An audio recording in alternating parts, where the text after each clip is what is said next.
Hi, good morning, friends, and a very warm namaskar from Delhi. It's such a pleasure to be part of Asia Pacific Symposium on Internet Measurement Security and Standards.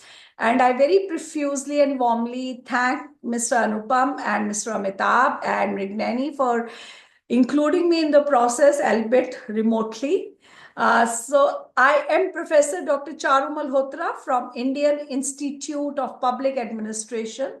I have 33 years of experience of working with Government of India in the capacity of an academia, where I have analyzed various policies and undertaken a lot of research, almost 15, 16 projects for Digital India program, as well as worked part-time with World Bank, ADP, UNDP. I'm on the panel of various global and national universities, I think 16 of them, and been through the length and breadth of the country for my PhD research from IIT Delhi, where I visited 600 villages to understand how technology adoption can be done by a country as diverse as India. So I would be speaking on enhancing internet security, stability, and resilience, and how do we ensure that trust, innovation, and global collaboration becomes the norm to ensure that internet works flawlessly. It's very important for us in present times to understand that internet is the backbone of everything. It's a vital catalyst for economic growth, social interaction, innovation, as well as for now critical infrastructure operations. Particularly in India, with India Stack coming up, you have DPI, Digital Public Infrastructure, UPI, you have CoWIN platform, you have so many other public sector operations where technology is, and internet particularly, is the backbone of digital public service delivery.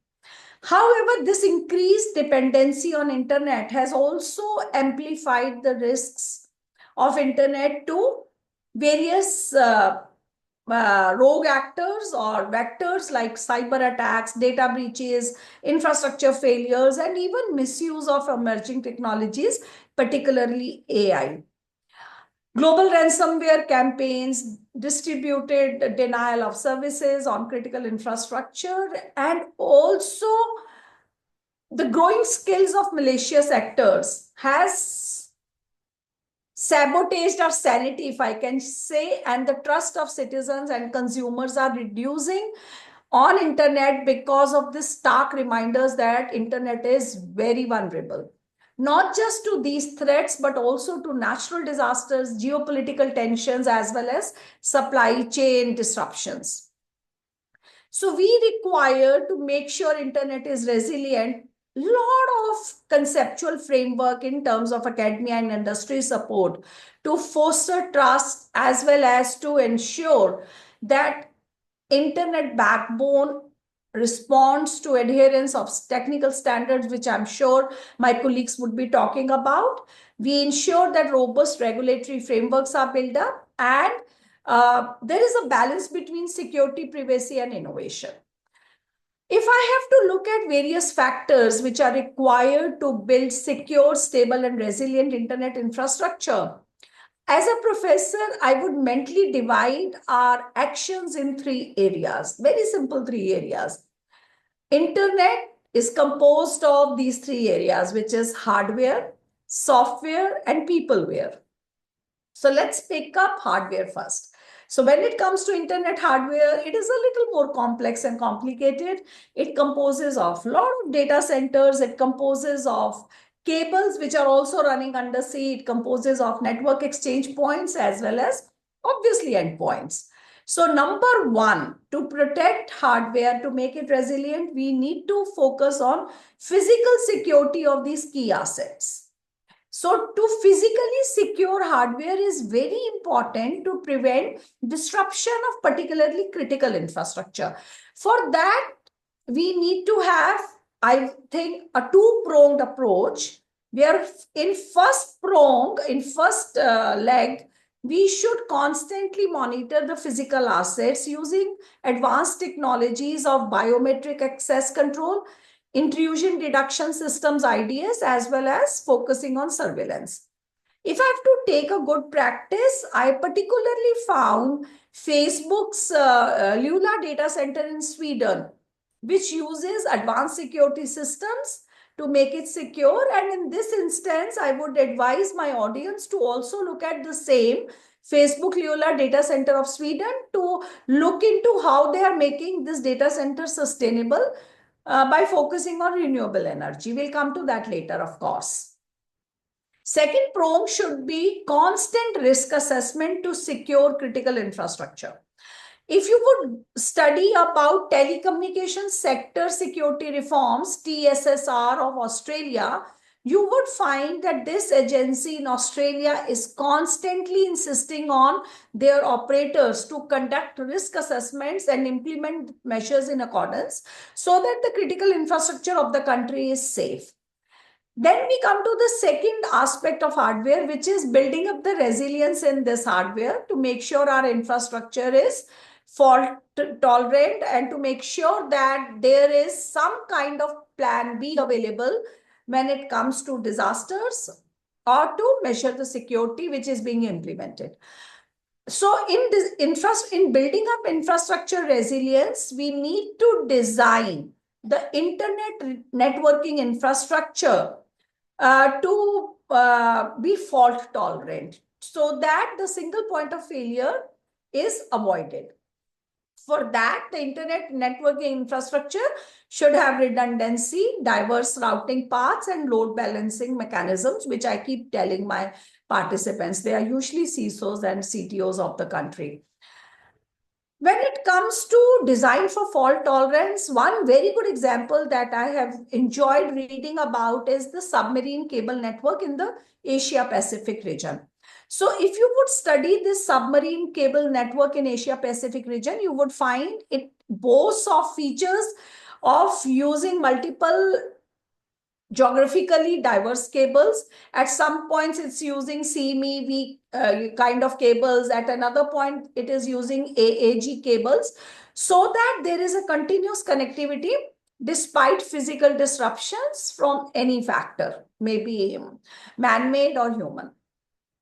When it comes to disaster recovery systems, I'm sure even my esteemed audience is aware of how should we have robust, redundant data centers to have a failover mechanism constantly working despite emergencies.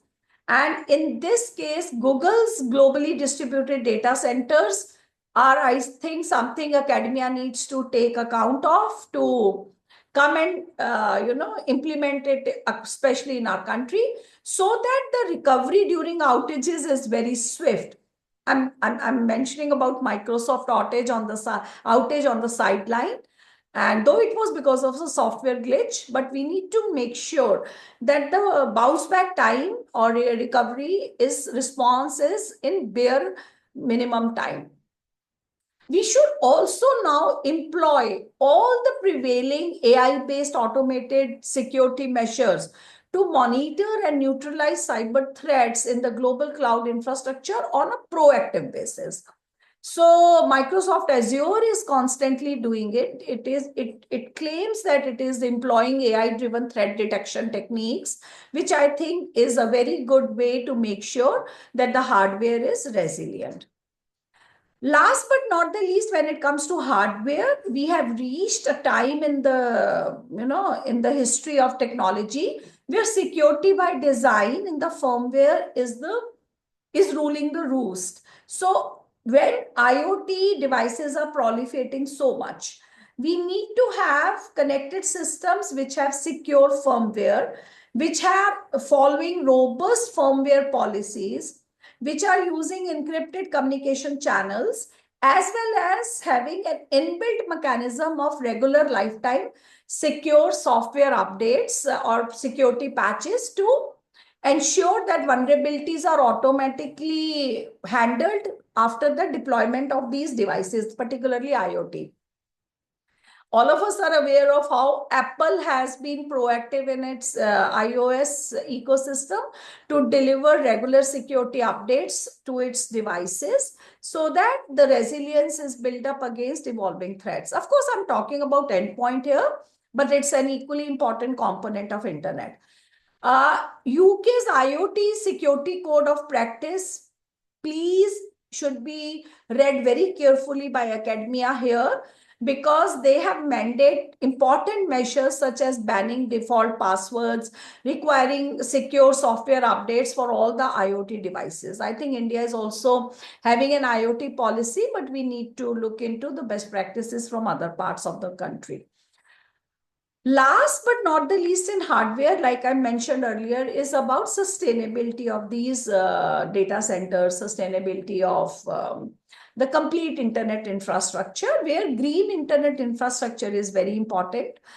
It's a pleasure for me to mention particularly about national supercomputing mission of our country, which is mighty sponsored project and it being implemented by CDET Bangalore. And I had the chance as the project leader to assess NSM of our India, where I found that NSM is implementing indigenous water-based cooling techniques to make sure that their data centers are powered by these techniques and technologies where there is minimum energy consumption.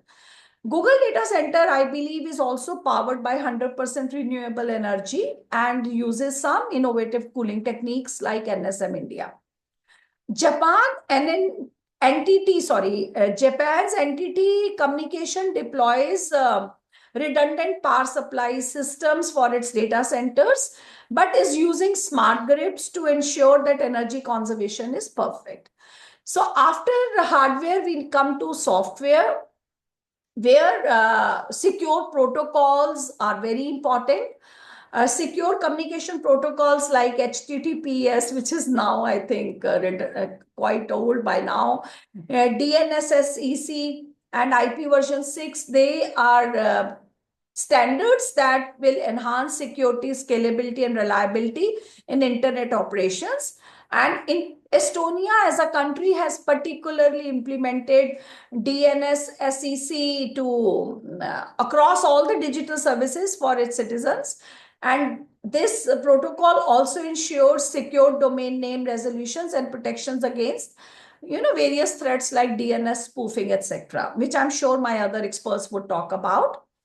Also, in the same breath, I would say that it's time for us to resort to advanced encryption techniques like TLS 1.3, etc., as well as make robust authentic mechanisms as a norm, multi-factor authentication as a norm across various genre of applications and implementations, so that the data which is sensitive is protected and user identity is also secured.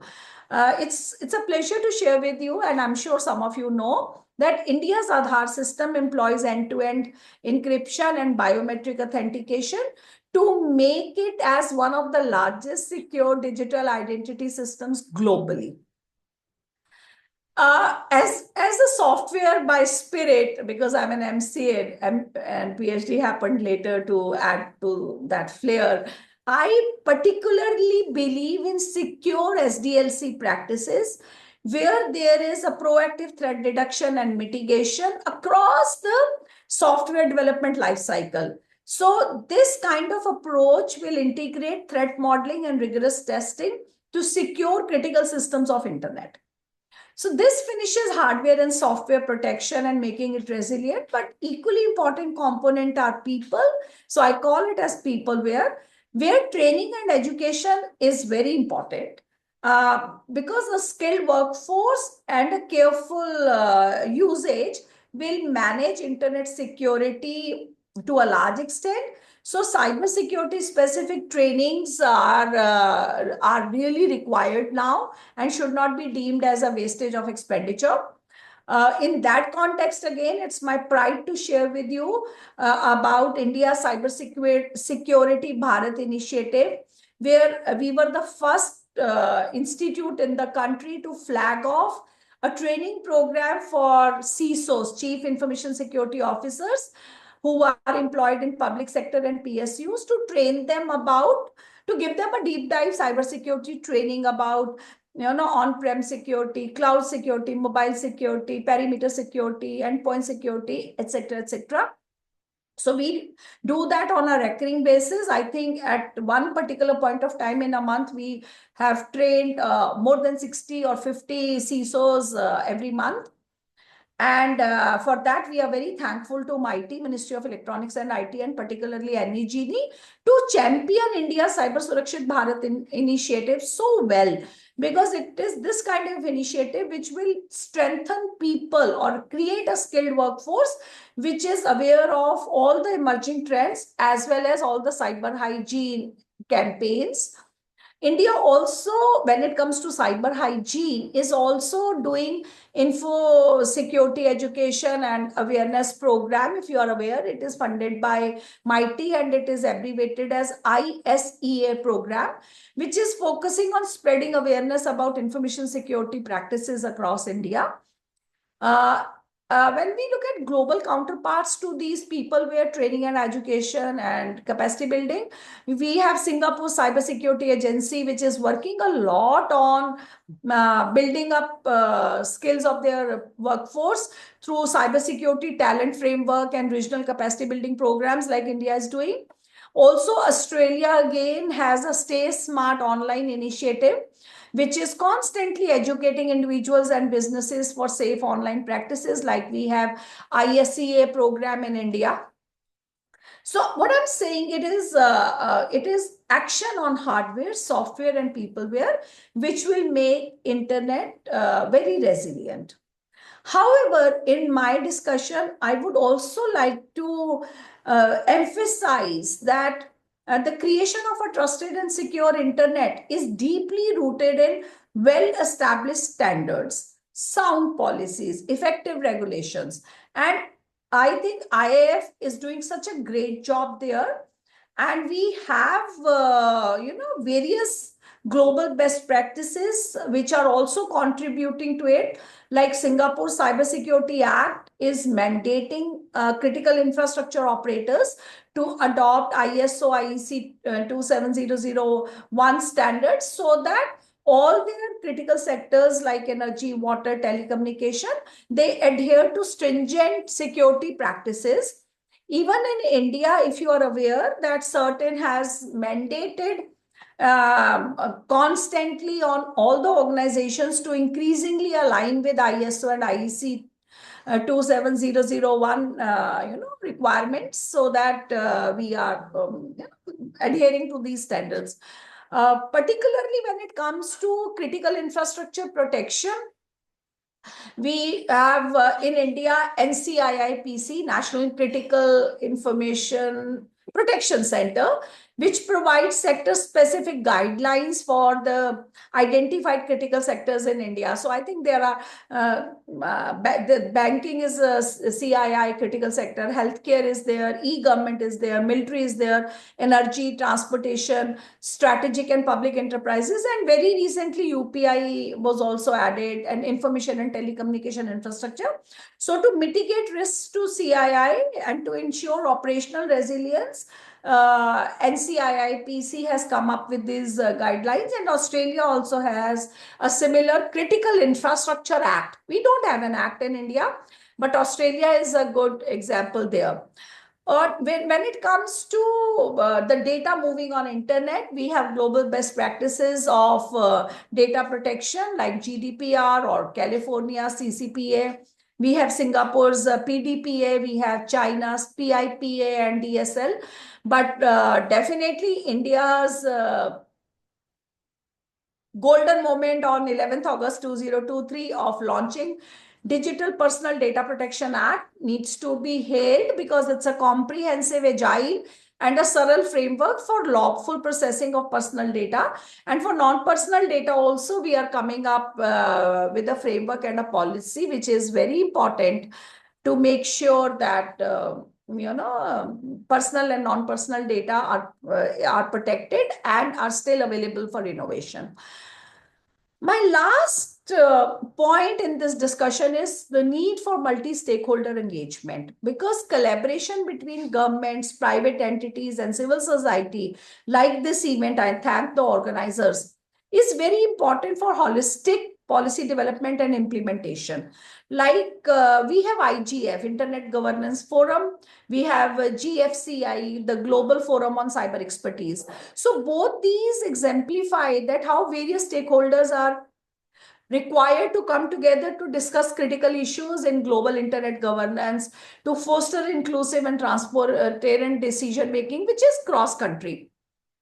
India has very actively participated in GFCE, but I again remind you that what IIF, India Internet Foundation, is doing for establishing internet measurements, for bringing us together, maybe on a video or off the digital format, that is in offline mode, is very important. Even NASSCOM and DSCI, they are also bringing partnerships of industry bodies to come up with innovative thoughts on this. You also have best practices elsewhere where you need to look into how proper oversight bodies are established to strengthen what IAF and other agencies are doing, because what we discuss and design here needs to be implemented. And for that, we need a very strong incident response mechanisms through proper oversight bodies. And NCIIPC also needs to play a part in that.